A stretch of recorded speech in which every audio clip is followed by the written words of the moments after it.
G'day everyone, welcome back to Empires of Europe. This is Fat Rod. So what I've got for you today is a showcase battle.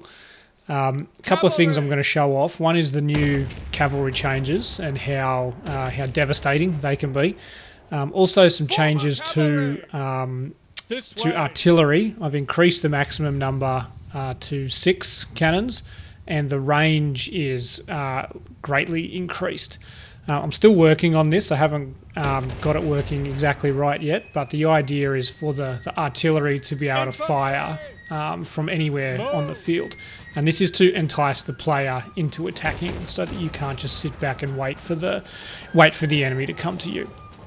So I'll just explain my setup here. This is my elite Swedish army versus a much larger Russian force. I'm outnumbered 2 to 1. But with some clever tactics, we should easily win this battle. So what I've got here, my main infantry line, this is my regular troops.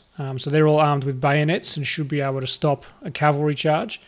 We can't see them, but on the far right are my lifeguard units, a small group of elite lifeguard units. In between them, my artillery. And at the back, I've got my cavalry, which are 150 elite Swedish Drabant units. So what's going to happen here, the Russians are going to send in their cavalry first, and my regular units should be able to withstand most of that charge. If not, hopefully the cavalry will finish them off. Then I want my infantry line to lock up theirs, essentially distract them, so that I can then send my cavalry through with a devastating charge, essentially to break them. So you can hear those cannons firing already, which is a result of the changes to the range. So I can see straight away that the Russian cavalry are charging up the middle, so I don't really need my lifeguards over here on the right protecting the artillery, so I'm going to send them over to the left side to help deal with that cavalry. So getting some good kills already, but it's obvious I'm not going to stop them. That cavalry is going to get through. Luckily, my cavalry also have firearms.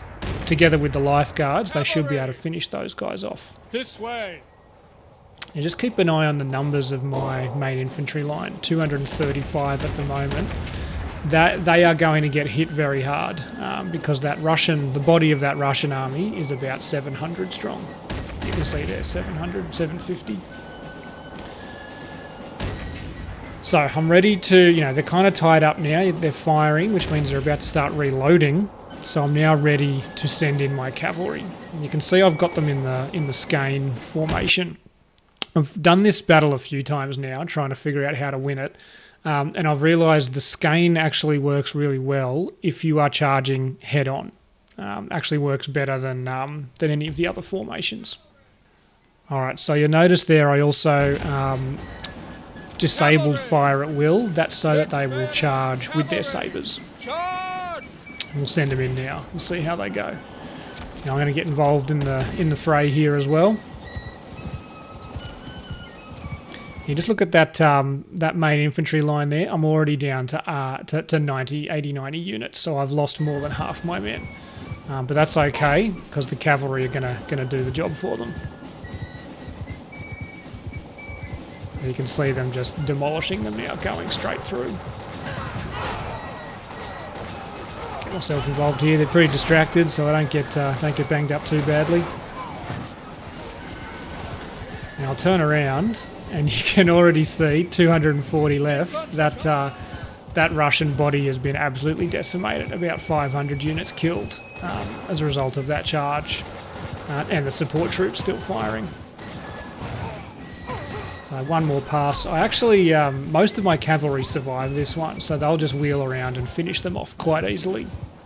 Usually at this point I might have to send in my lifeguards as reserves, but didn't even have to bother with this battle. We actually won quite easily.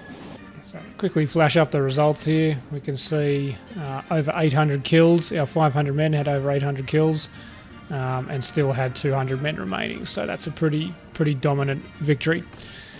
So that's it for this video. These changes are still at least a couple of weeks away, but should give you an idea of what direction the mod's going in, and how the gameplay is continuing to develop and evolve. Also, if you're interested in custom battles like this one, check out the link in the description to the working version of Enhanced Battle Test. So there's a version of that on GitHub that you can use to replicate battles like this one. So with that, we'll see you next time.